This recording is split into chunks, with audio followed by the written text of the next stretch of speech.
Munaasabadda xuska Maalinta naafada adduunka ee 3 Diseembar ayaa maanta lagu qabtay magaalada Muqdisho ee caasimadda Soomaaliya. Munaasabadan ayaa waxaa ka qayb galay xildhibaano ka tirsan baarlamaanka Jamhuuriyadda Federaalka ah ee Soomaaliya, wasiirro ka tirsan xukuumadda Soomaaliya, qaar ka mid ah safiirada wadamada caalamka ee Soomaaliya, iyo sidoo kale mas'uuliyiin kale. Sidoo kale munaasabadan waxaa goobjoog ka ahaa qaybaha kala duwan ee naafada Soomaaliyeed. Munaasabadda ugu horeyn waxaa daahfuray Cali oo ka tirsan guddiga sare ee hay'adda naafada qaranka Soomaaliyeed. Banaadir iyo gobolada kale ee dalka ka yimid oo ka soo qayb galay dowlad goboleed ayaa meesha fadhiya mas'uuliyiintooda oo laga keenay iyagana oo ka soo qayb galay maanta halkan. Sidoo kale waxaan rabaa inaan mahad celiyo Iris qoladan oo maalgelisay barnaamijkan oo runtii aan u aragno inay maaragtay door weyn oo muuqda ka qaatay 3 Diseembar iyo gelinteeda intaas marka laga tago waxaan rabaa inaan usoo noqdo muhiimadda ay maanta walaadka naafada ah oo ah maalin adduunka oo dhan laga xusayo oo muhiim u ah dadka naafada laguna soo bandhiga caqabadaha iyo waxyaabaha ka jira dadka naafada ah. Sidaa daraaddeed waxaa noo muhiim ah Soomaaliya marka sidaa la socotiin waa ka duwanahay innaga dunida kaleeto maxaa yeelay waa ka burburin badanna waa ka dagaal badanna waa ka dhibaato badanna sidaas oo kale aan naafada uga badanna. Gudoomiyaha hay'adda naafada qaranka Soomaaliyeed ayaa waxa uu sheegay in Soomaaliya ay ku nool yihiin 3 milyan oo qof oo Soomaali ah isla markaana naafo ah. Waxa uu sheegay in dadkaasi u baahan yihiin xuquuq u gaar ah. Baarlamaanka Soomaaliya ayuuna ka codsaday in ay meel mariyaan xeerka naafada qaranka oo kal hore la horgeeyay isla markaana akhrinta koobaad ay marsiiyeen. Marka waxaa sharaf weyn inoo ah inaan maanta u dabaaldegayno maalinta caalamiga ah ee adduunka oo dhan laga xusayo oo ah maalinta loo asteeyay in kor loo qaado xuquuqda dadka naafada ah. Waxaa la yiraahdaa adduunka waxaa ku nool in ka badan 1 bilyan iyo 300 oo milyan oo qof oo naafo ah oo u dhiganta boqolkiiba 16 bulshada ka mid ah bulshada caalamka ayaa laga hadlayaa. Hase yeeshee inagu haddaan nahay dalkeena Soomaaliya oo ognahay xaaladaha uu ku sugan yahay iyo waxaan soo marnay waan ka duwanahay waxaana lagu qiyaasaa dadka naafada ee Soomaaliyeed boqolkiiba 20 bulshada ka mid ah. Marka boqolkiiba 20 bulshada ka mid ah runtii waa dad aad u tiro badan haddii population Soomaaliya loo fiiriyo waxay u dhigantaa boqolkiiba 3 milyan 15 ilaa 17 milyan baa Soomaaliya lagu qiyaasaa. Marka 3 milyan ilaa 3 milyan bar qof oo naafo oo Soomaaliya dalka ku nool haddii 3 milyan ee qof ee Soomaaliyeed maaragtay kor loo qaado aqoontooda iyo waxbarashadooda iyo heer nololeedkooda iyo shaqadooda haddii kor loo qaado oo meelaha ay danahooda ka gudanayaan la hagaajiyo oo maaragtay meelaha caqabadaha ay kala kulmaan accessibility-ga la hagaajiyo waxay noqon karaan quwad weyn oo bulshada ka mid ah ay noqon karaan. Dhaqaalaha dalka kor u qaadi karaan. Qof walba intuu isku filaado dadka kale wax tari karaa. Marka sharcigii loogu talagalay in arrinta lagu gaarana maanta baarlamaanka hor yaala guddigii xuquuqul insaanka gacanta ku hayba inala jooga guddiga arrimaha bulshada inala jooga wasaaradda haweenka xuquuqul insaanka iyo inala joogta. Marka waxaa la rabaa kal fadhigan hadda socda in lagu ansixiyo sharciga haddii aan la idmo waxaan ka codsanaynaa golaha shacabka in ay ka dhigaan shuruucda ugu horeysa la ansixinayo haddii aan la idmo. taasaan ka codsanayaa waxaan si gaar ah ugu mahad celinayaa xubnaha ka yimid gobolada gobolka 5 maamul goboleed iyo gobolka Banaadirba dhammaan daladihii gobolada iyo gobolka Banaadirba waa la joogaa. Aad baan u wada mahadsantihiin. Munaasabadda sidoo kale waxaa hadallo kala duwan ka jeediyay isla markaana sheegay in ay si rasmi ah u taageerayaan naafada Soomaaliyeed safiirada wadamada Mareykanka, UK, China iyo u qaabilsanaha qaramada midoobay ee Soomaaliya. Through our partnership with USAID as part of our inclusive resilience in Somalia program, and I'm really happy to be wearing this scarf which has got an indication of that partnership, and it's wonderful to have Shane Dixon, the Chargé d'Affaires of the US Embassy here, my friend and colleague. As Somalia has made progress in recognising the rights of individuals with disabilities, but there is still so much to be done. the inclusion of marginalised groups is a long-standing UK priority, and this programme works to build resilience at a local level and ensure the inclusion of groups, including people with disabilities.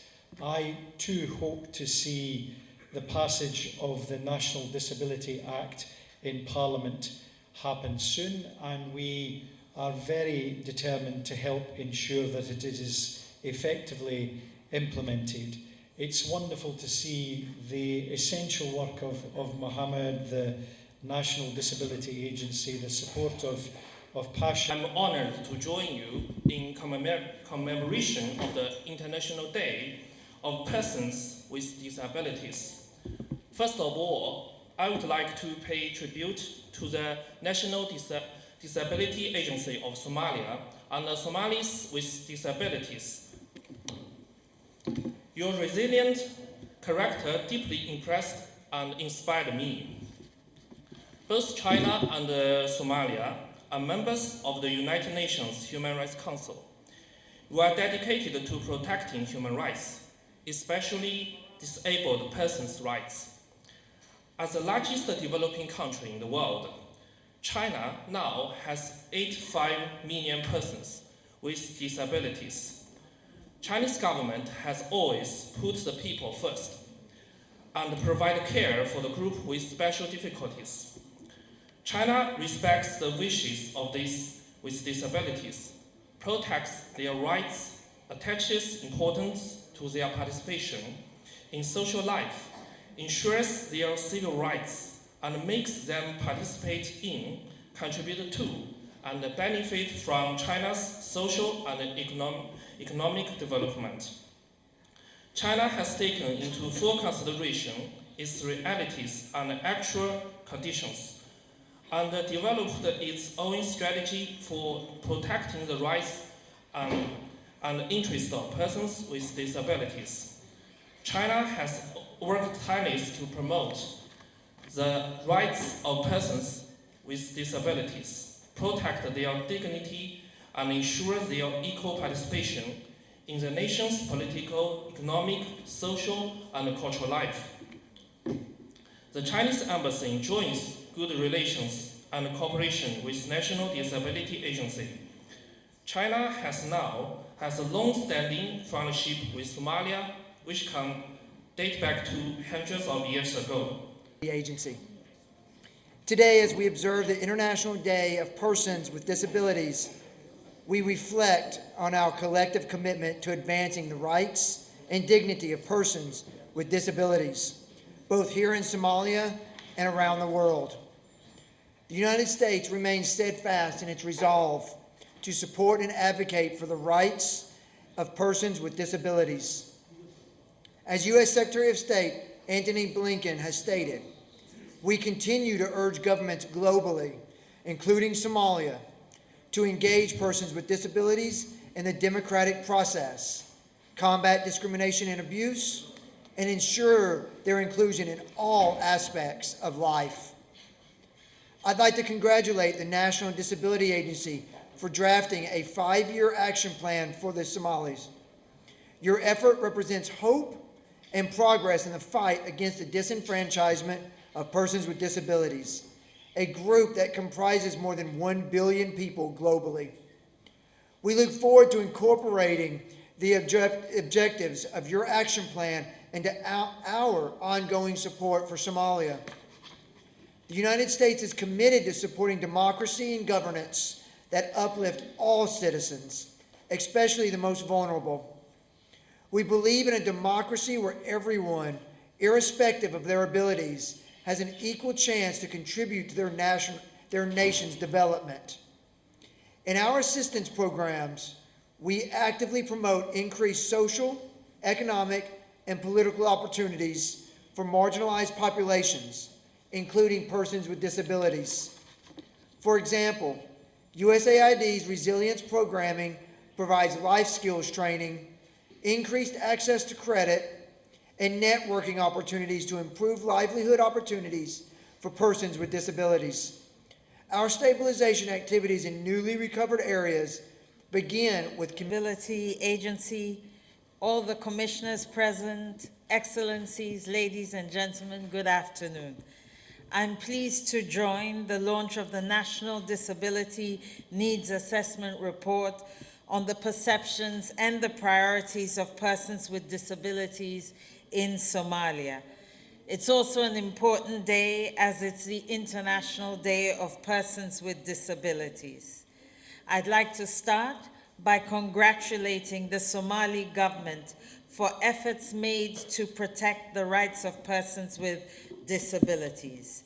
These include the ratification of the Convention on the Rights of Persons with Disabilities, the establishment of the National Disability Agency, and most recently, the Cabinet's approval of the Disability Rights Bill.